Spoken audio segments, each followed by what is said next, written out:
සම්මා සම්බුදු සරණයි පින්වත් හැම දෙනාටම. අදත් ජයමග ධර්ම දේශනාව ජයමග නාලිකාවේ ජයග්‍රාහී මාවතක් කෙසේ හෝ සකස් කර ගැනීම සඳහා අපි මඟ පෙන්වන දෛනිකව සාකච්ඡා කරන දීර්ඝ කරුණු දීර්ඝ වශයෙන්ුත් ඒ වගේම දෛනික ජීවිතයේ නිබඳව අපි මොකක්ද කරන්න ඕන කියලා නැවත සාකච්ඡා කරමින් කොහොම හරි අපේ ජීවිතය සකස් කරගන්න කෙරෙන වැඩසටහන තමයි ජයමග ධර්ම දේශනා මාලාව නැත්නම් ජයමග වැඩසටහන. මේක අපි වෙලාවක ධර්ම දේශනා මාලාව කියලා සඳහන් කරන වෙලාවක වැඩසටහන කියනවා. මේ ඔක්කොම මේකට ගැලපෙනවා. ඇයි ඒ? බුදුරජාණන් වහන්සේ දේශනා කරපු ධර්මයට අනුව තමයි අපි මේ වැඩසටහන පෙළගස්සන්නේ. හැබැයි ධර්මානුකූලව පැහැදිලිවම ලෝකෝත්තර මාර්ගයක් වර්ධනය කරගන්න ඕනේ. හැබැයි අපි නිබඳව කතා කරනවා ලෝකෝත්තර මාර්ගය වර්ධනය කරන්න රුකුලක් දෙන විදිහට තමන්ගේ ලෞකික ජීවිතය සකස් කරගන්නේ කොහොමද ධර්ම කරුණු පාවිච්චියෙන් කියන එක අපි මේ වැඩසටහනේදී බොහෝ ඉස්මතු කරන්න හේතුව වෙලා තියෙන්නේ. ධර්ම කරුණු කියන ඒවා අවුරුදු 65ක් 70ක් ගියාට පස්සේ නැත්නම් ජීවිතයේ සැඳෑ සමයට ගියාට පස්සේ අවශ්‍ය වෙන්නේ කියන සංකල්පය අපි එකතු වෙලා ධර්ම ශ්‍රවණය කරන මේ අයත් ධර්මය දේශනා කරන මමත් අපි ඔක්කොම එකතු වෙලා මේ සංකල්පය මේ ධරණී තලයෙන් තුරන් කරන්න ඕනේ.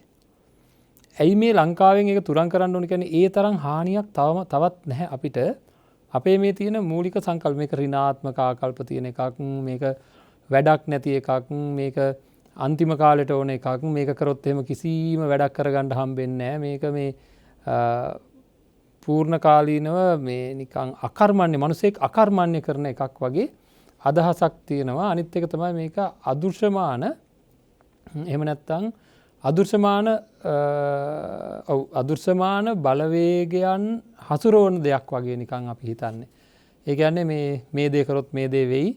ඒ වගේ නිකන් අර මේ වෙයි වගේ උපකල්පන තියාගෙන මහා බලවේගයක් මේක තියෙනවා. ඒ අපිට නොපෙනෙන බලවේග විසින් ක්‍රියාත්මක කරන කර්ම වේගයක් තියෙන. ඒ වගේ නිකන් අමුතු සංකල්ප ටිකක් තියෙනවා. තමන්ගේ ජීවිතය සාර්ථක කරන්න මහා චිත්ත ශක්තියක් වර්ධනය කරගන්න අති ප්‍රබල ක්‍රමවේද ලෞකික ලෝකෝත්තර වශයෙන් කිසිදු අඩුපාඩුවක් නැතුව ඕනම කෙනෙකුට ඕනම තත්වයක ඉඳන් ඉහළම මානසිකත්වයකට යන්න අවශ්‍ය කරන ක්‍රමවේදයක් මේ ධර්මය තුල තියෙනවා කියන එක ගැන අපි සංකල්ප සකස් කරගෙන නැහැ. ඒකයි ජයමග වැඩසටහන හැම වෙලේම මේ සංකල්පය සකස් කරන්න අපි පුළුවන් තරම් උත්සාහ කරන්නේ ජයමග නාලිකාවේම පරම අරමුණත් ඒකයි. හැම තැනකම තියෙන ජයග්‍රාහී මාවත විවෘත කරගන්න පුළුවන්, හැම අවස්ථාවකම ජයග්‍රාහී මාවත විවෘත කරගන්න පුළුවන් වෙන්නේ පැහැදිලිවම අපේ මානසිකත්වය දියුණු කර ගැනීමෙන්. ඒක නිසාවෙන් තමයි අපි මේ හැම වෙලේම ජයග්‍රාහී මාවතක් ගැන මගක් ක්‍රමයක් ගැන කතා කරන්නේ. ක්‍රමයක් නැතුව මුකුත් කරන්න බෑ. හැම ජයග්‍රහණයක් පිටපස්සෙම ඛේදනීය කැපකිරීමක් තියෙනවා. හැම අපූර්ව ජයග්‍රහණයක්, අපූර්ව ලස්සන, ඊ타මත්ම ප්‍රබල ජයග්‍රාහී මිනිසුන් තමන්ගේ ඒ ජයග්‍රහණය විස්තර කරන, ඒ ජයග්‍රහණය ප්‍රදර්ශනය කරන වෙලාව වෙනවා. ඒ ජයග්‍රහණය භුක්ති විඳින වෙලාව වෙනවා. ඒ වෙලාව එනකොට අපි බලන්න ඕනේ ජයග්‍රහණය දිහා. ඒ ජයග්‍රහණය දිහා බලනකොට අපිට ඊටාම අවංකව සත්‍යවාදීව ඒ ජයග්‍රහණයේ පසුපස තියෙන දේ දිහා හොඳට බැලුවොත් තේරෙනවා කොයිතරම්නම් ඛේදනීය කැපකිරීමක් ඒක තුල තියෙනවද කියලා. හේතු සකස් කරන්න ඕන. ජයග්‍රහණයක් ඉබේ සිද්ධ වෙන්නේ නැහැ. යම් කිසි කෙනෙක් හිතනවා නම් මට ජය ගන්න බෑ කියලා ඒ කැප කරන්න බැරි හින්දා. ඕනම කෙනෙකුට ඕනම කාලෙකදී ජයග්‍රහණය සඳහා යන්න පුළුවන්, මාවතක් විවර කරගන්න පුළුවන්. ඒකට අවශ්‍ය කරන ප්‍රබලම ශක්තිය තියෙන්නේ තමන්ගේ පැත්තේ. අපි ගොඩක් කාලෙකින් කතා කරපු නැති උදාහරණයක් ගැන අපි හැමදාම කතා කරන ළමයින්ට හැමදාම කියලා දෙන උදාහරණය නැවත අපි මතක් කරනවා මේ වගේ වෙලාවක. මොකද අත්‍යවශ්‍ය හින්දා හැම වෙලෙම හිතන්න ඕනේ හින්දා මේවා නැවත මතක් කරන්න ඕනේ. ඒකයි මේ වැඩසටහන් මාලාව නිදහසේ ගලාගෙන යන්නේ. නැවත මතක් කරන්න ඕනේ දේවල් නැවත මතක් කරන්න ඕනේ. මොකද අහලා කරුණු ලියාගන්න විෂය නිර්දේශයක් ආවරණය කරන්න බලාගෙන කෙරෙන වැඩසටහනක් නම් පැහැදිලිවම එක කරුණක් දෙසරයක් කිය යුතු නෑ. මොකද ලියා ගන්න ඕනේ, ලියාගෙන ඉතින් තියා ගන්නවා. එහෙම එකක් නෙවෙයි ජයමග දේශනා මාලාව කියන්නේ. ප්‍රායෝගිකව දවස ගානේ හුරු කරන. දැන් අපි නැවත වාරයක් මේ පාරමිතා ධර්ම ටික ඉවරනාට පස්සේ අපේ ප්‍රත්‍යවේක්ෂා සටහන ගැන සාකච්ඡා කිරීමක් කරනවා. ප්‍රත්‍යවේක්ෂා සටහන ගැන සාකච්ඡා කිරීමක් කරනවා. මොකද දැන් කොහොමද තත්ත්වය? දැන් කොහොමද තත්ත්වය කියලා බලන්න ඕනේ. දැන් කොහොමද මේ කටයුතු කරගෙන යනවද? මේවා ගැටලු සහගත තත්ත්වයන් තියෙනවද? මේවා සියල්ල අපි නැවත විමර්ශනය කරමින් ඒවා ගැන නැවත හොයලා බලමින් තමන්ගේ අඩුපාඩුව තමන් හදාගන්න උත්සාහ කරන්න ඕන. අපි කතා කරන හැමදාම කතා කරපු දේ නැවත මතක් කළ යුතුව තියෙනවා. ඉතින් ඒක ගැන මම මතක් කරන්නම්. මේ මොහොතකට හිතමු අපි එලාම් තියලා පාන්දර නැගිට ගන්න එලාම් තියලා නිදාගත්ත කෙනා එලාම් එක වදිනකොට බොහොම කැමැත්තෙන් නිදාගත්තේ පාන්දර නැගිටින්න කියලා එලාම් එක වදිනකොට නැගිට ගන්න බැරුව ලත වෙනවා. නැගිටින්න ඕන, දැන් නැගිටින්න ඕන කියන අදහසින් ඉන්නවා. නමුත් හැබැයි එහෙනම් කැමැත්ත තියෙනවා නැගිට ගන්න බෑ. කැමැත්ත තියෙනවා බෑ කියන තැන තමයි ඉන්නේ. එතකොට නැගිට ගන්නවත් බැරුව ඉන්න මේ කෙනාට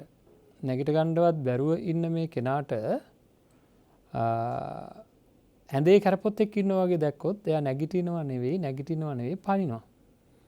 එතකොට මේ පනින්නේ මොකද? හිත වෙනස් වෙච්ච හින්දා.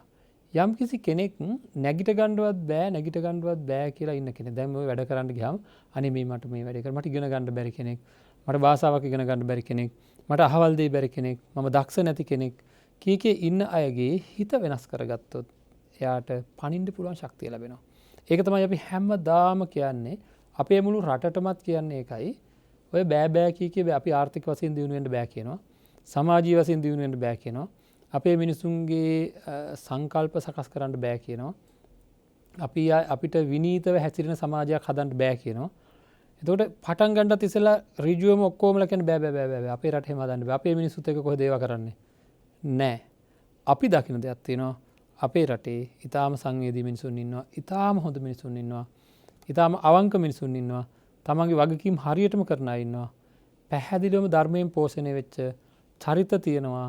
කෙනෙක්ගේ ඇහැකට කඳුලක් වුණන මට්ටමට ජීවත් වෙන ඉතා අවංක ඉතාම කැපකිරීම කරන ඉතා යහපත් අන් රටවලුත් එක්ක තියෙන ප්‍රතිශතය ගත්තොත් ඔය කිව්වට නීතියක් නැති අපේ මේ හරියටම ක්‍රියාත්මක වෙන නීතියක් නැති තත්ත්වයක් තියෙන මේ රටේ මෙපමණින් තමන්ගේ ආධ්‍යාත්මිකව හික්මීමක් ඇති කරගත්ත බොහෝ පිරිස් රටේ ඉන්නවා.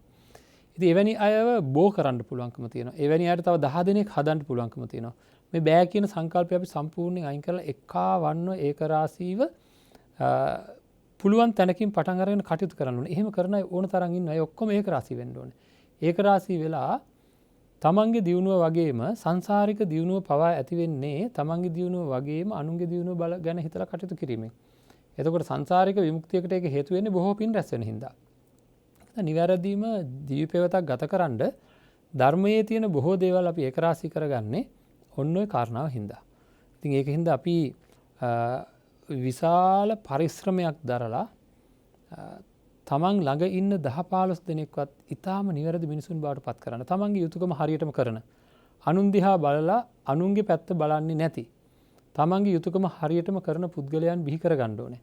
තමන්ගේ යුතුයකම හඳුනා ගන්න ඕනේ. තමන්ගේ යුතුයකම තේරුම් ගන්න ඕනේ. තේරුම් අරගෙන තමන්ගේ වැඩ ටික හරියට කරලා තනි ජීවිතයක් හැම කෙනෙක්ම තමන්ගේ කොටස ඉදිරියේ කරොත් එහෙම තමන්ගේ කොටස කරන්න මට මේ සමාජය වෙනුවෙන් යම් වගකීමක් තියෙනවා. මට ලැබිච්ච අම්මා තාත්තා මේ සමාජය නිසා පෝෂණය වෙච්ච අය. ඒ අය හින්දා මම පෝෂණය වුණේ පොඩි කාලේ ඉඳන්. මේ සමාජය එයාලා ආරක්ෂා කරා. ඊළඟට මම හරියට ජීවත් වෙන්න මට පුංචි කාලේ ඉඳන් ලැබිච්ච දායාදයක් තියෙනවා. ඒ දායාදය තමයි සංස්කෘතිය. ඒ දායාදය තුලින් මාව පෝෂණය වෙලා තියෙනවා. මට පාපයට ලැජ්ජාව තියෙනවා. පාපයට බය තියෙනවා. එතකොට මව්පිය ගෞරවය තියෙනවා. ගුරු ගෞරවය තියෙනවා. ජාතික හැඟීමක් තියෙනවා. තමන්ගේ රට පිළිබඳව හැඟීමක් තියෙනවා. ඒ වගේ බොහෝ නිවැරදි සංකල්පනා මගේ තුළට ඇවිල්ලා තියෙන්නේ. අන්නේ ඇවිල්ලා තියෙන සංකල්පනා ඊ타මත්ම අත්‍යවශ්‍යයි ජීවිතය නිවැරදි වෙලා යන්න. එතකොට ජීවිතය නිවැරදි වෙලා කටයුතු කරන්න ඒ අවශ්‍ය කරන සංකල්ප අපිට දායාද වුණා. සමහරට ඒවා දායාද වුණේ හරි අමුතු ක්‍රමවලට. තමන්ගේ සීයා ආච්චි පුංචි කාලේ ලං කරගෙන ජාතක කතා ආදී කියලා දුන්නා. ඒ වගේ හිටපු වීර චරිතය තමයි බෝධිසත්වයන් වහන්සේ. ඒ වීර චරිතය නොසැලෙන ගුණයෙන් කටයුතු කරපු ආකාරය හැඬු කඳුලෙන් කියලා දුන්න අවස්ථා තියෙනවා. ඒ විතරක් නෙවෙයි අපි මහා වීරයෝ විදිහට සලකන අම්මා තාත්තා පුංචි කාලේ පුංචි දරුවෝ අතේ එල්ලිලා තමන්ගේ දායාදය ඉල්ලන්ඩ මූණ දිහා බලනවා වගේ රාහුල කුමාරයා බුදුරජාණන් වහන්සේගේ ඇඟිල්ල එල්ලිලා දායාද ඉල්ලුවා වගේ අපේ දරුවෝ අපේ අතේ එල්ලලා අපේ මූණ දිහා බලනවා. ඒ තමයි ඒ උරුම වෙච්ච දායාදය දෙන්න කියලා. අතීතයේදී අපිව විහාරස්ථාන වලට එකතු කරගෙන ගියා. එකතු කරගෙන ගිහිල්ලා ඒ වැඩිහිටියෝ හරි ගෞරවනීයව බෝධිරාජාණන් වහන්සේ, චෛත්‍යරාජාණන් වහන්සේ, එතකොට විහාරගේ ඒවට වන්දනා කරනවා, ඒවට ගරු කරනවා. අපිත් එක ගිහිල්ලා එතකොට සංඝයා වහන්සේව බැහැ දැකලා එකස් පස්ස විඳගෙන ඉතාම ගෞරවනීයව කතා කරනවා. අපි පුටුවක් උඩින් ඉඳගත්තොත් අපි පල්ලෙහාට බස්සනවා. ඊළඟට එතන ඉතා සංවරව හැසිරෙනවා. මේ හැම දෙයක්ම දැක්කහම අපේ තුල අතිමහත් වූ ගෞරවයක් උපදිනවා. ඒ විතරක් නෙවෙයි තම මහා පුදුම දේවල් වුණා. සමහරට අපි අම්මගේ අම්මා වෙන්න පුළුවන්, තාත්තගේ අම්මා වෙන්න පුළුවන්, නැත්නම් අම්මගේ තාත්තගේ තාත්තා වෙන්න පුළුවන්, සියාච්චි. මේ අය පොය දවසට සිල් ගන්න යනවා. සිල් ගන්න ගියාම අපිට සිද්ධ වෙනවා දානේ අරගෙන යන්න. සමහරට අපේ අම්මා තාත්තා අපිත් එක්ක යනවා. ඉතින් අපි බලාගෙන ඉන්න වෙනදා වගේ නෙවෙයි. මේ දානේ අරගෙන ගිහිල්ලා අතට දීලා වන්දනා කළා තමයි එන්නේ. වෙනදා ආච්චි අම්මට 100ට කණ්ඩ දෙනකොට වඳින්නේ නැහැ. ඒ විතරක් නෙවෙයි හැන්දෑවේ සිල් ඇඳුම පිටින් සිය ආච්චි ගෙදර එනවා. අපි වෙනදා වගේම ඇඟට පයින්න උත්සාහ කරනවා. ඒතර අම්මා තාත්තා මේක වළක්වනවා. වළක්වලා වෙනම ඉන්නවා. උදේ පාන්දර වෙනවා. උදේ බලනකොට ගෙදර උයනවා නෙවෙයි දානයක් හදනවා. වෙනදා අපි ඔය කෑමකට පැන්නොත් එදාට කෑමට පයින්න දෙන්නේ නැහැ. ඉතින් මේවත් එක්ක මොකක්ද ගෞරවයක් උපදිනවා. මේ සීයා ආච්චියද වෙනස් වෙලා ඇවිල්ලා. බලනකොට මේ උතු සලුවක් දාගෙන ඉන්නේ සීලයක් සමාදන්. සීලයට තියෙන ගෞරවය අපි තුල උපදිනවා. ඒක තමයි අපි ලැබපු දායාදය. දායාදේ ලැබපු ක්‍රමය. ඒ විතරක් නෙවෙයි ඊට පස්සේ උදෑසන ගෙදරදී කෑම ටික දැන් අපි ගෙදරදී කන්නේ කෑමනේ වෙනදට 100ට ආච්චිට කියන්නේ කෑම කන්න කියලා. අම්මේ කන්න තාත්තේ කන්න කියලා කියනවා. නෑ මෙන්න පිඟානකට බෙදාගෙන අරගෙන ගිහිල්ලා වතුර කෝප්පෙකුත් එක්ක අරගෙන ගිහිල්ලා දානය පූජා කරලා වඳිනවා. දැන් කෑම ටික දීලා වඳිනකොට අපිට අලුත් අත්දැකීමක් ඒක. ඒකත් එක්ක වන්දනා කරලා පසුව සිල් පවාරණය වුණාට පස්සේ තමයි අර සාමාන්‍ය චරිතය හැදෙන්නේ. එහෙනම් මේ චරිතය උතුම් වෙන්නේ සීලයත් එක්ක. ඒ සිද්ධ වෙන වෙනස මේ චූටි මනස අත්දකිනවා. ඒක අපි ලැබපු දායාදය. බුදුහාමුදුරුවෝ කෙරෙහි ගෞරවය උපදිනවා. ධර්මයේ කෙරෙහි ගෞරවය උපදිනවා. මහා සංඝරත්නය කෙරෙහි ගෞරවය උපදිනවා. ශික්ෂාව කෙරෙහි ගෞරවය උපදිනවා. ඒකට අපිට ලැබිච්ච පරිසරයක් තිබුණා. ඒ පරිසරය තාමත් නිර්මාණය කරගන්න පුළුවන්කම තියෙනවා. මම හැමදාම කියන්නේ බෑ කිය අනිත් පැත්ත හැරලා ඉන්න එපා. මේ පරිසරයේ ගෙදර ඉන්න 100ට ආච්චිට තාම නිර්මාණය කරන්න පුළුවන්. ගෙදර ඉන්න අම්මා තාත්තට දරුවා ගැන හිතලා, පුංචි දරුවා ගැන හිතලා තමන්ගේ අම්මා තාත්තට සිල් අරගෙන ගෙදරට එන්න කියලා එදා රාත්‍රිය ගෞරවයෙන් සලකන්න පුළුවන්. අද වෙලා තියෙන මේ කාර්යබහුල ජීවිතයත් එක්ක කොයි වෙලාවෙද සිල් පාවාරණය කරලා අම්මා එන්නේ කොයි වෙලාවද තාත්තා එන්නේ කොහොමද කොයි වෙලාවෙද කියලා ගෙදර ඉන්න පුංචි දරුවාගේ අම්මයි තාත්තයි බලාගෙන ඉන්නේ. බැරි වෙලාවකවත් සිල් පවාරණය කරන්න නැතුව ආවොත් එහෙම ටිකක් නුරුස්සන හැඟීමකින් ඉන්නේ. මේ වැඩ ටික ඔක්කොම මට කරන්න තියෙනවා. මේවට උදව් කරන්න ඕන, අම්මා උදව් කරන්න ඕන. මේ විදිහට මේ කටයුතු කරලා බෑ. උදේ උයන්න තියෙනවා. ඉතින් මේ දේවල් පිළිබඳව මේ විදිහට සැහැල්ලුවෙන් ගත්ත හින්දා අපේ දරුවන්ට දෙන්න තියෙන පණිවිඩය දී ගන්න බැරි වුණා. ඇයි ගෞරවයෙන් හිතන්න බැරි? මහා පිනක් සිද්ධ වෙන දෙයක් ඒක. ඒක හැම පැත්තකින්ම ගෙදර ඔක්කොම එකතු වෙලා බුද්ධ වන්දනාව කරන එක.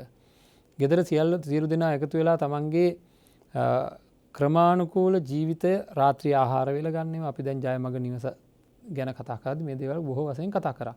ඉතින් ඒකින්ද ඒ හැම ප්‍රතිපත්තියක්ම අපේ තුල නැවත වර්ධනය කරගත්තේ නැත්තම් විශේෂයෙන් අපිට දියුණු වෙන්න නම් පුළුවන් කමක් නැහැ. සමගිව ඒකරාශී වෙන්න, සමගිව සාකච්ඡා කරන්න, සමගිව විසිරෙන්න. මේක තමයි කණ්ඩායමක දියුණුව. සමගිව ඒකරාශී වෙමු, සමගිව කතා කරමු, සමගිව විසිරෙමු කියන එක තමයි කණ්ඩායමක ඉදිරියට යන්න පුළුවන් එකම ක්‍රමවේදය. පරිහානියක් නැතුව ජීවත් වෙන්න නම් අවශ්‍ය කරන දේ ඔන්න ඔය ටික තමයි. ඉතින් මෙන්න මේක කරගන්න ඇයි අපිට බැරි? මේක කරගන්න ඇයි අපිට උනන්දුවෙන්ට බැරි මේක බුද්ධ දේශනාව.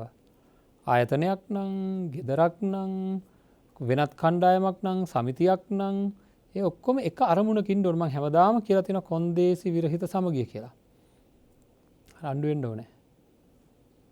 රණ්ඩුවන කියලා කියන මරාගන්න රණ්ඩුවක් නෙවේ කරුණු පිළිබඳ වාදවිවාද ඇති කරගන්නඩු නැත නිවැරදිෙන්ට බෑ සාකච්ඡා කරන්න ඕනෑ. තමන්ගේ යුතුකන්ටික තමන් හරිර කරන්න ඕනෑ.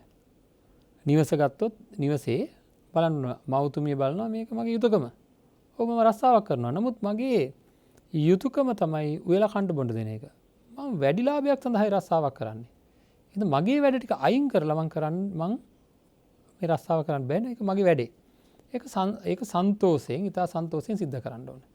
ඒවගේ මගේ පැත්තෙන් විය යුතු දේ හරියට කරමින් අන් අයට උදව් කරන්න අන්න අයට ගරු කරන්න අපේ මන සකස් කරගන්න ඕනේ.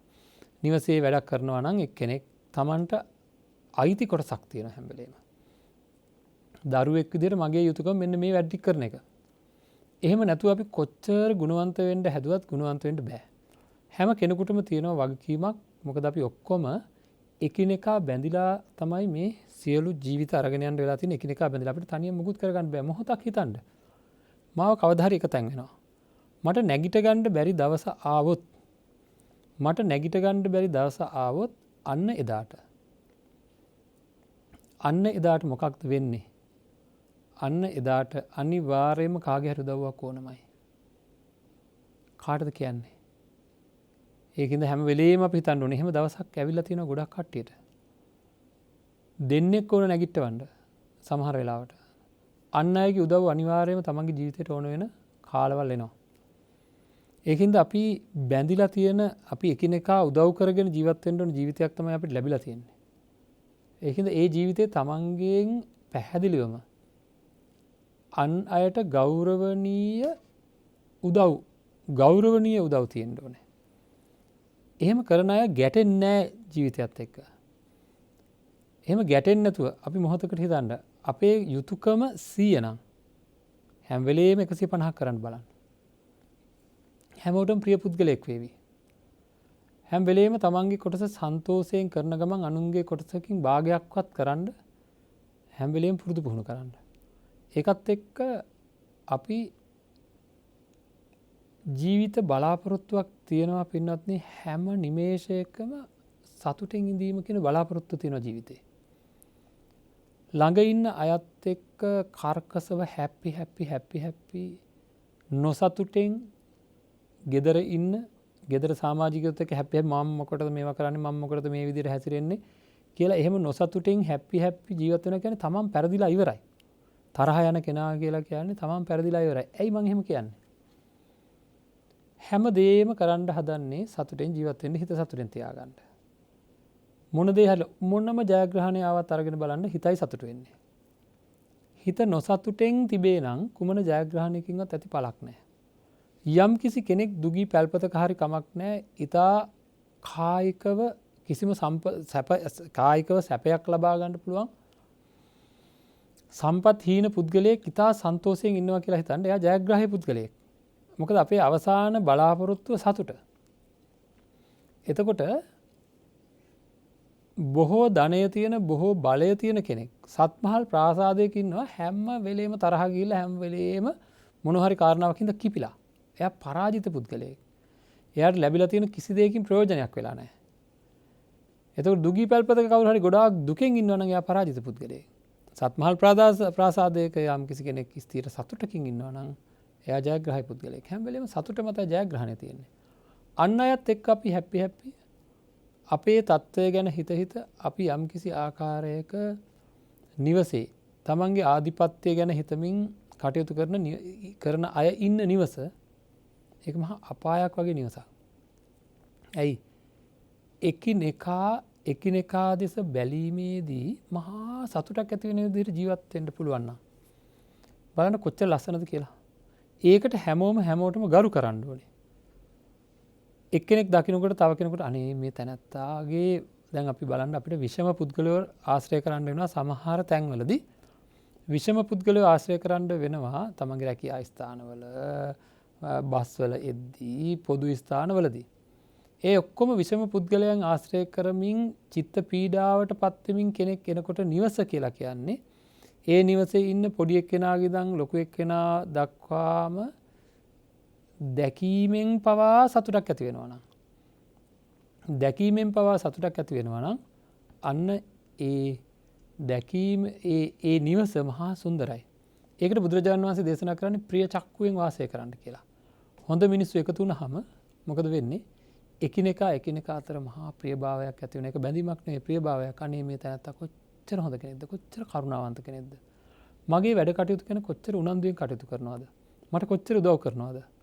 එතකොට කොයිතරම්නම් නිහතමානීද, කොයිතරම්නම් සෞම්‍යද, මෘදුද.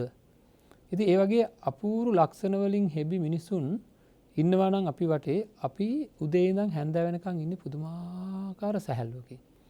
ඒ සැහැල්ලුව නැතිකමින් කර්කසව ඇනෙන කටු වගේ තමන්ගේ හිතේ කටුක දේවල් තියාගෙන ජීවත් වුණාම නිවස කියලා කියන්නේ මහා පීඩාකාරී දෙයක්. ඒක අපිට ඒ අපේ ගතිය හින්දාම ලැබිච්ච විපාකයක්. මම නම් කියන්නේ එහෙම. හරි අපේ ගතිගුණ හින්දාම අපි නිවසේ ඉන්න අය කෙරෙහි කරුණාවන්තකමක් නැත්නම් ඒ නිවසේ ඉන්න අය ඉන්නේ පීඩණයෙන්. අපි නිවසත් එක්ක හැම වෙලේම ඉන්නේ තමන්ගේ මේක තමයි මගේ වැඩේ මෙච්චරයි මට මේවා කොහෙද එව්වා කොහෙද මේවා කොහෙද කියලා නම් ඉන්නේ අපි ඉන්නේ පීඩණයෙන්. පළවෙනියෙන්ම අපි ඔකට කියන්නේ මෙන්න මෙහෙමයි. කෙනෙකුට අසුචියෙන් පහර දෙන්න උවමනාවක් ආවොත් අල්ලන්න වෙනවා. අල්ලපු ගමන් පළවෙනියෙන් ගාගෙන තියෙන තමන්ගේ අතේ. ඒ වගේ අපි අසත්පුරුෂ ජීවිත, කුහක ජීවිත අරගෙන අන් අයට හිංසාකාරී විදිහට ජීවත් වෙන්න අන් අයට හිංසාකාරී අන් අයව රිදවන්න. අන් අය රිදවන්න තරහෙන් කටයුතු කරන කෙනාට රිදිලා ඉන්නේ. එතකොට අසුචි තවරගත්තා වගේ. ඒකින්ද අසුචි ගොඩක ඉන්න උනත් ප්‍රශ්නයක් නැහැ තවර ගන්න නැතුව ඉන්න පුළුවන් නම්. ධර්මයෙන් පෝෂණය වෙච්ච තමන්ගේ යුතුයකම් ටික හරියට කරලා ඇතුළාන්ත සන්තෝෂයෙන් හැමදාම ඉන්න පුද්ගලයෝ ලෝකේ අසුචි තවරා ගන්නේ නැතුව අසුචි ගොඩේ ඉන්න පිණිසු වගේ.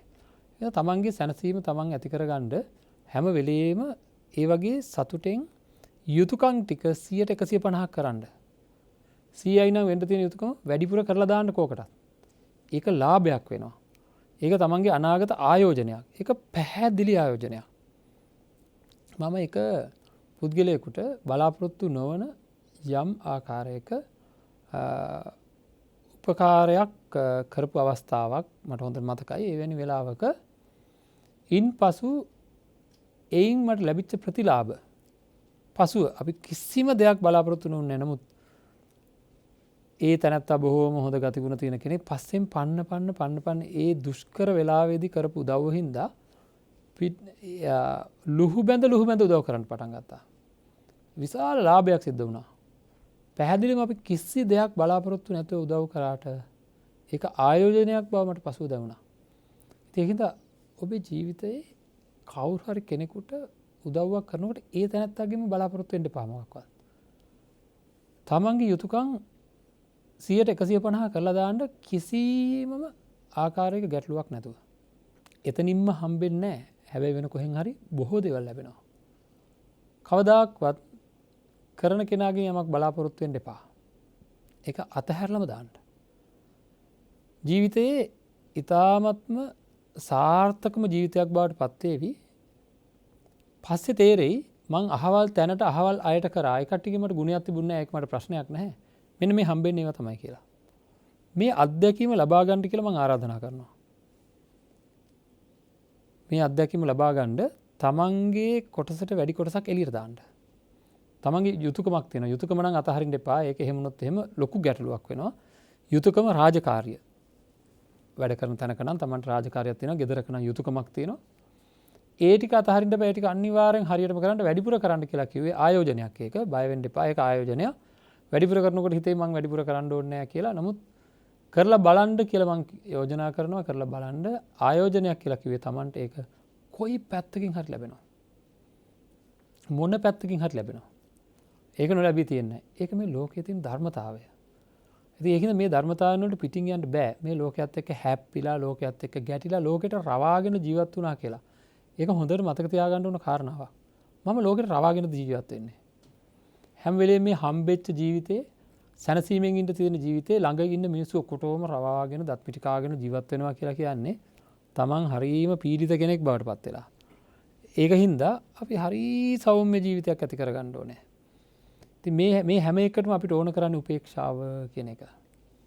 ලාභ, කීර්ති, නිന്ദා, ප්‍රශංසා, සැප, දුක, යස, අයස. මෙන්න මේවට කියන අටලෝ දහම කියලා. අටලෝ දහමේ කම්පා නොවී ඉඳීම කියලා එකට කියන උපේක්ෂාව කියලා. කම්පා නොවෙනවා කියලා කියන්නේ පින්වත්නි, දැන් මට ලාභයක් ලැබිලා. මම මොකද කරන්නේ? මගේ හිත උත්තුරනවා සන්තෝෂයෙන් නිකන් මම හැබැයි පෙන්වන්න නැතුව ඉන්නවා. ඒ වගේම මට අලාභයක් ලැබිලා. මගේ හිත පොළොව පලාගෙන යන තරම් දුකක් තියෙනවා. නමුත් මම පෙන්වන්න නැතුව ඉන්නවා.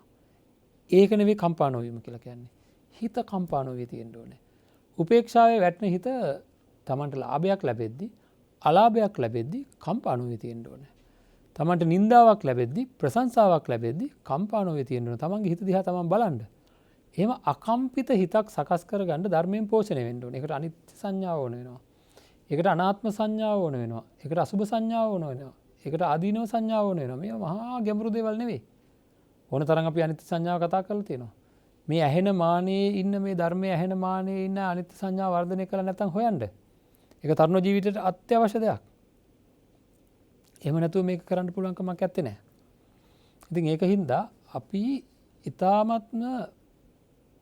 ලොකු සැලකිල්ලක් දක්වන්න කල් දාන්න එපා. වැඩ වැඩි. වැඩ වැඩි වෙන්න අපි කල් දානවා. මොකද්ද කල් දාන්නේ? හිත හදන එක කල් දානවා. හිත හදන්න නැතුව වැඩ කරන්න ගියාම වැඩ කරගන්න බෑ. අපි හරියට පුහුණු වෙන්න ඕන. උපේක්ෂාවේ හිත වට ගන්න පුළුවන් විදිහට අපි වර්ධනය කරගත්තොත් අපේ సంతානය අසීමිත ලාභයක් තියෙනවා. බොහෝ වෙහෙස වෙලා සමහර අය ගොඩාක් වෙහෙස වෙලා යම් දෙයක් කරනවා. හැබැයි ඒ වැඩේම ඉතා පහසුවෙන් කරනවා. මේකට අපූරු ඇනුම් පදයක් බුද්ධ දේශනාවේ තියෙනවා. එක දවසක් ගංගානන් නදිය පිටාර ගලනවා. පිටාර ගලන වෙලාවක මිනිස්සු පාරු හදනවා. බෝට්ටු හදනවා. මේකෙන් එහා පැත්තට යන්න. ඉතින් හරියට වැඩ මිනිස්සුන්ට. ඇයිද එහා පැත්තට ය아가න්න විදියක් නැහැ. දැන් ඉතින් බෝට්ටු හදනවා, පාරු හදනවා, එක එක උපක්‍රම යොදා ගන්නවා ගංගානන් නදිය තරණය කරන්න. බුදුරජාණන් වහන්සේ භික්ෂුන් වහන්සේලා 500 නමක් එක මෙතෙන්ට වැඩියා.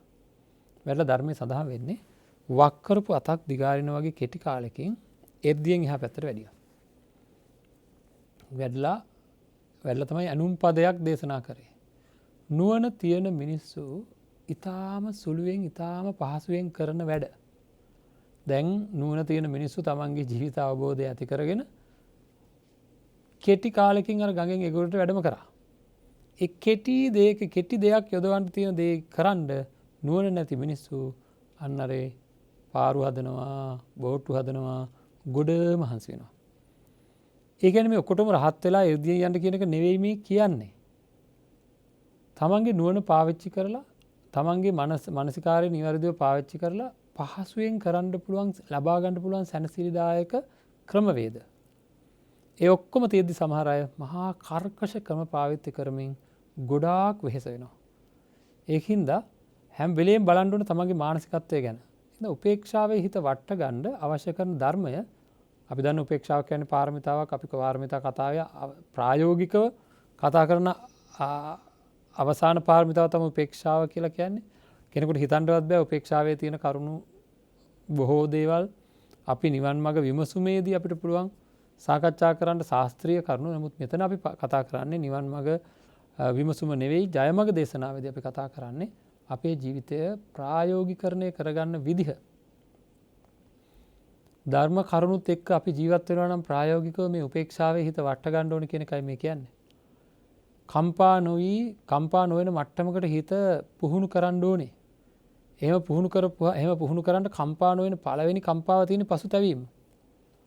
ඒ පසුතැවීම කිසිවක් නොවි තමන්ගේ යුතුයකම් ටික හරියට කරන සාධාරණ ජීවිතයක් ගත කරන අයට බොහෝ උපේක්ෂාවෙන් ජීවිතේට මුහුණ දෙන්න පුළුවන්.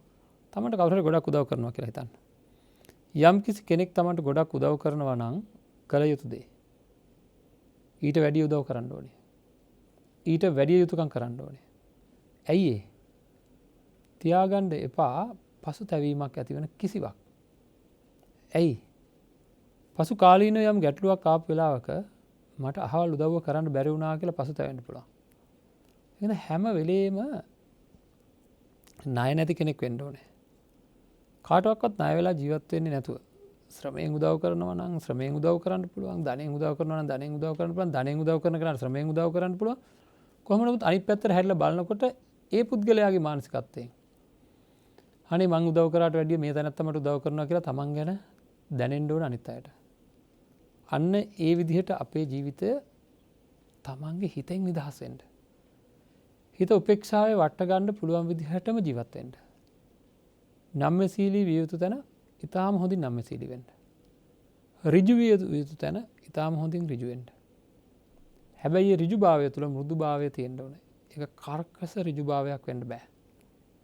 සමහර වචන 1000කින් සැර වචන 1000කින් කියන්න හදන පණිවිඩය. එක සෞම්‍ය එක වචනකින් ඊට වැඩිය ලොකුවට අනිත් හිතට දන්වන්න පුළුවන්කම තියෙනවා. ඒ ඔක්කොම කරන්න තමන්ගේ පැත්තෙන් හැම දෙයක් ගැන උපේක්ෂාව වර්ධනය වෙලා තියෙන්න ඕනේ. හැබැයි පැහැදිලිව උපේක්ෂාව වර්ධනය වෙන්න යම් විදර්ශනා නුවණක් වර්ධනය කරන්න ඕනේ. විදර්ශනා නුවණක් කියලා කියන්නේ ජීවිතයේ තියෙන අනිත්‍ය බව, අනාත්ම බව, දුක්ඛ බව, අසුභ බව, ආදීනව සහිත බව වැනි දේවල් ගවේෂණය කරන්න, තරුණ කාලෙම ගවේෂණය කරන්න. එපා සද්ද නැතුව ඉන්න. මේවා මොනවද කියලා හොයන්න. අනිත්‍ය සංඥා මගේ තුල වර්ධනය කරගන්නේ කොහොමද කියලා අනිවාර්යයෙන්ම හොයන්න. අනාත්ම සංඥාව මගේ තුල වර්ධනය කරගන්නේ කොහොමද කියලා අනිවාර්යයෙන්ම හොයන්න. අහන්න, කල්යාණ මිත්‍රයෝ ආශ්‍රය කරන්න. මොකක් හරි දෙයක් මේ කියනවා කියලා අඩුම ගානේ මේ ටික ඇහෙනකොටවත් හිතන්න මොන හරි එකක් මේ කියනවා මේ හාමුදුරුවෝ. මෙතන මොකක් හරි මේ තරුණ කාලෙදිම තේරුම් ගත යුතු දෙයක් තියෙනවා කියලා හිතන්න. හිතලා මොනවද මේ කියන්නේ? මම ඇත්තටම සැනසීමෙන්ද කියලා තමන්ගේ පැත්තෙන් ඇතුළාන්තයෙන් හැරිලා අහන්න. උපේක්ෂා මගේ හිත උපේක්ෂාවේ වැටෙන්නේ නැද්ද කියලා බලන්න. උපේක්ෂාව කියලා කියන්නේ කම්පා වෙන්නේ නැති වෙන්න ඕනේ. තමන්ට සැපක් ලැබෙනකොටත්, විශේෂයෙන් දුකක් ලැබෙනකොට, ලාභ ලැබෙනකොට, නිന്ദා ලැබෙනකොට. හරි මේකට මේ මම හැමදාම කියන උදාහරණයක් තියෙනවා. ඔය පහත් තත්ත්වයට වැටෙන්න එපා. තමන්ගේ හිත උසස් තත්ත්වේ තියාගන්න. මේකට පුළුවන් මෙන්න මෙහෙම හිතන්න. මම ප්‍රායෝගිකව හිතන ක්‍රමයක් තියෙනවා. ඒක පොඩි කාටුන් එකක් වගේ. හැබැයි මේ කතාවෙන් කෙනෙක් හිතයි අනිත් අය පල්ලෙහාට දාලා හිතනවාද කියලා නෑ. පල්ලෙහාට දාලා හිතීමක් නෙවෙයි මේ අපිට අපිව දැනෙන්න ඕන විදිහ. ඒ තමයි බල්ලෙක් මිනිහෙක් පස්සේ පන්නගෙන යනවා බුරාගෙන. බුරාගෙන පන්නගෙන යනකොට මිනිස්සයා දුවනවා බල්ලා පන්නනවා. ටිකකින් මිනිස්සයා බුරාගෙන පන්නගෙන යනවා බල්ලා දුවනවා. එහෙම එකක් වුණ නිකන් කාටුන් එකක් වගේ හිතේමවා ගන්න. මේ මිනිස්සයා දැන් අර බලු සද්දෙන්ම බුරනවා බුර පන්නනවා බල්ලා දුවනවා. ඊට පස්සේ ආයෙ බල්ලා පන්නනවා මිනිස්සයා දුවනවා. ආයෙ අන්න ඒ වගේ. ඇයි මම එහෙම එකක් කිව්වේ? පරුස වචන කීම කියන එක හොඳ දෙයක් නෙවෙයි. වෙන කෙනෙක් මට පරුස වචන කියනවා. ඇත්තටම මේක පහත් මානසිකත්වයක්. හරිද? එතකොට වෙන කෙනෙක් මට පරුස විදිහට සලකනවා. ඒක යගේ පහත් මානසිකත්වයක්. මම ඒකට ප්‍රතිඋත්තරයක් විදිහට පරුස වචන පාවිච්චි කරනවා නම්, ඒකට ප්‍රතිඋත්තරයක් විදිහට පරුස විදිහට සලකනවා නම් මං අන්න අර කාටුන් එක මතක් වෙන්න ඕනේ. අර දර්ශනය මතක් වෙන්න ඕනේ. ඒ කියන්නේ මට පරුස වචන කිව්ව කෙනාට මම මේ බල්ලා කියන එක නෙවෙයි මේ කියන්නේ. මානසිකත්වයේ පහත් කියන එක. ඒක අපි ප්‍රායෝගිකව පාවිච්චි කරන ක්‍රමයක්. හැමෝම Tamanට ආවේනික ක්‍රම පාවිච්චි කරන්න ඕනේ. තමන්ගේ ජීවිතය නිවැරදි කරන්න. මම පහත් වෙන්නේ නැහැ. මගේ මානසිකත්වය පහත් කරන්නේ නැහැ. මම පහත් ක්‍රියාවලට යන්නේ නැහැ. අන්න ඒවා කරපුවාදෙන් ඒ අයත් වළක්ව ගන්න හදනවා මිසක්කා මම කරන්නේ නැහැ. කවුරු හරි මට පරුස වෙනකොට මමත් පරුස වෙන්න එතන පරුස තරංගයක් ඇති වෙන්නේ. ඒක හරි විකාර රූපී දෙයක්. මේ සංකල්ප අපේ තුල වර්ධනය කරන්න පුළුවන් නම්, කෙනෙකුට පුළුවන් නම් මේ සංකල්ප තමන්ගේ තුල සංවර්ධනය කරගන්න, උපේක්ෂාවට හිත වට ගන්න, අවශ්‍ය කරන වැඩපිළිවෙල හදා ගන්න. සමහර තැන්වල දෙමව්පියෝ දරුවෝ කතා කරන්නේ නැහැ. සමහර තැන්වල ස්වාමියා භාර්යාව කතා කරන්නේ නැහැ. සමහර තැන්වල දරුවෝ කතා කරන්නේ නැහැ ගෙවල් වල. හරි සමහර තැන්වල කතා කරනවා තමයි ගෙදර ඉන්නේ කටු ඇනෙනවා වගේ. ගෙදරින් පිට වෙලා යන්නේ කොයි වෙලාවෙද කියලා ඉන්නේ. ඒක අපායක් වගේ. මේ ඔක්කොම නිර්මාණය කරගෙන තියෙන්නේ ඒ ගෙදර ඉන්න එක්කෙනෙක්ගේ දෙන්නෙක්ගේ තියෙන පහත් මානසිකත්වයේ හින්දා, අනිත් අයගේත් මානසිකත්වයේ පහත් වෙච්ච හින්දා.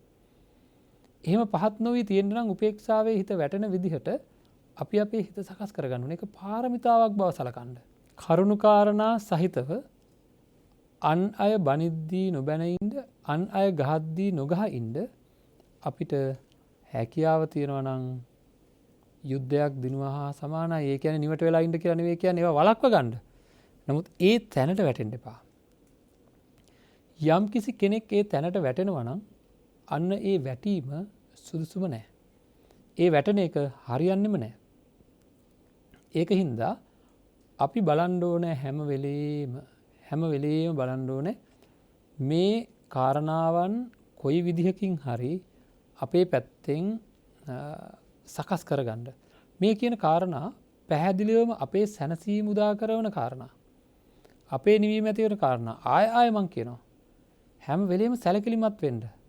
තමන්ගේ සැනසීම, තමන්ගේ හිතේ සතුට, තමන්ගේ හිතේ සතුට දිය කරලා හැරලා මුකුත් කරන්න යන්න එපා.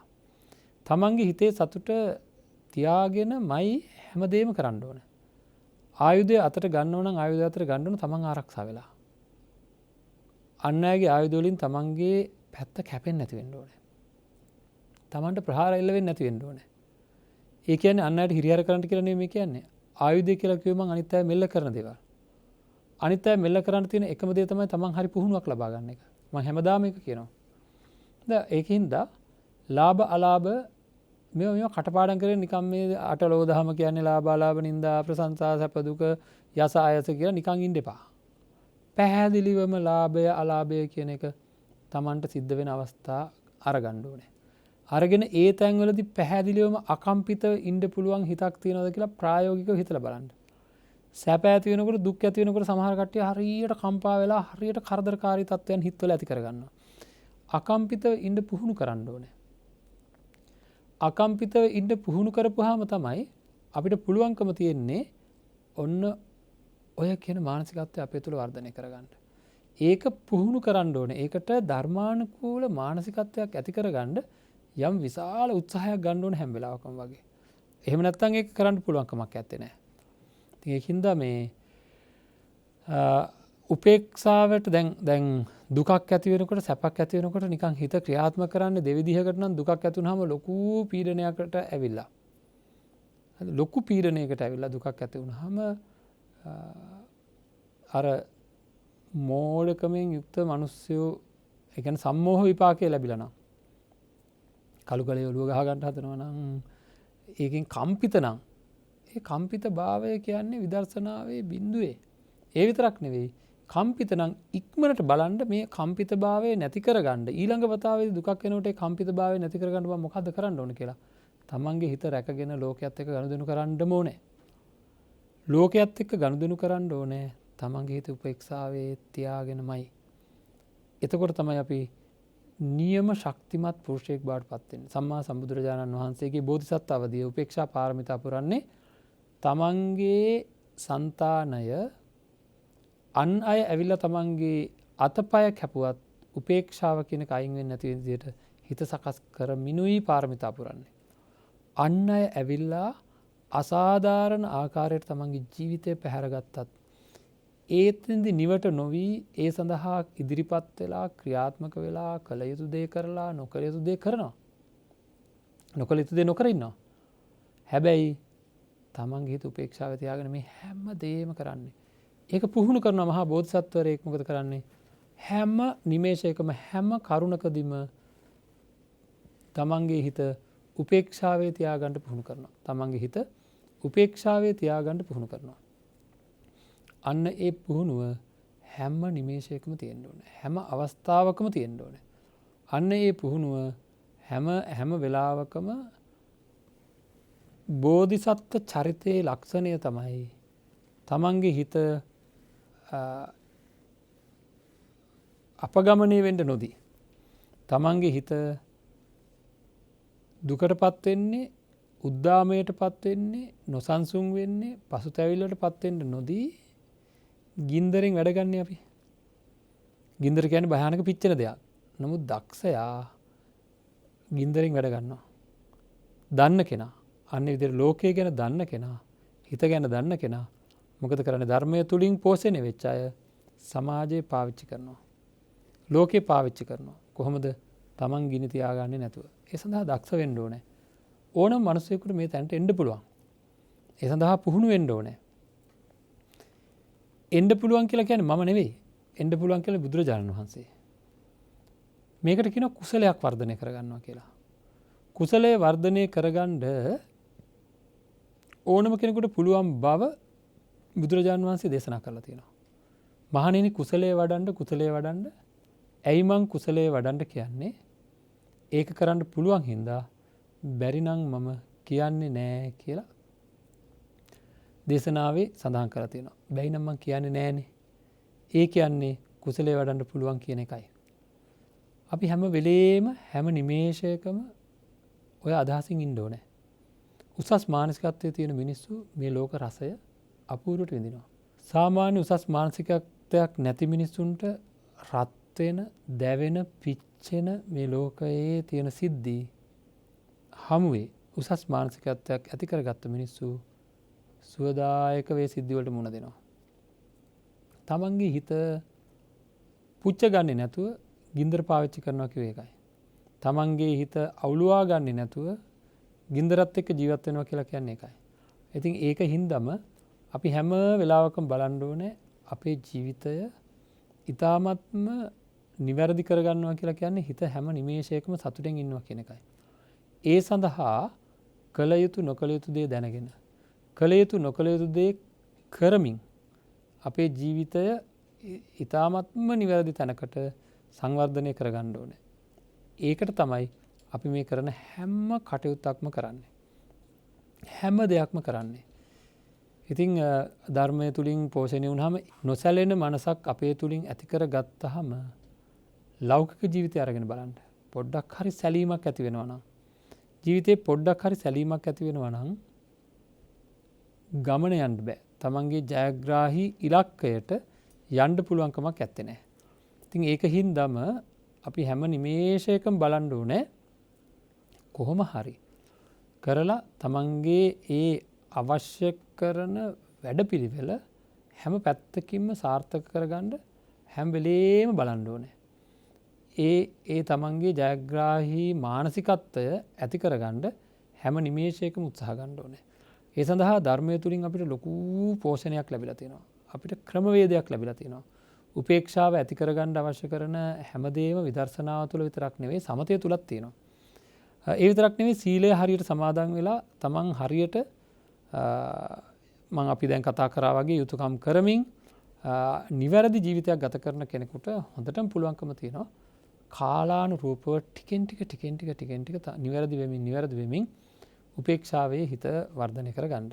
ඉතින් ඒකින්ද අපි තවදුරටත් කල් මරන්නේ නැතුව කාලය ගන්නේ නැතුව ලෞකික ලෝකෝත්තර දියුණුව සඳහා හිත උපේක්ෂාවම තියාගෙන ඕනම තත්ත්වයක් යටතේ තියාගන්න අවශ්‍ය කරන ක්‍රමවේද ධර්මය තුලින් ගවේෂණය කරන්න බෝධිසත්ව ජීවිතයක් ඇති කරගන්න මහා බෝධිසත්වයන් වහන්සේ ඔය හැම දෙයක් තුළම ආපු ඒ ඍජු ජීවිතය වගේ ජීවිතයක් මගේ තුළ ඇති කරගන්නවා කියලා මානසිකත්වය සකස් කරගන්න ඒ සඳහා හැම කෙනෙකුටම අවශ්‍ය කරන ශක්තිය ධෛර්යය වීරිය අදිෂ්ඨානයේ වාසනාව ප්‍රඥාව හැම දිනාටම ලැබේවා කියලා අපි ප්‍රාර්ථනා කරනවා. හැම දිනාටම තෙරුවන් සරණයි.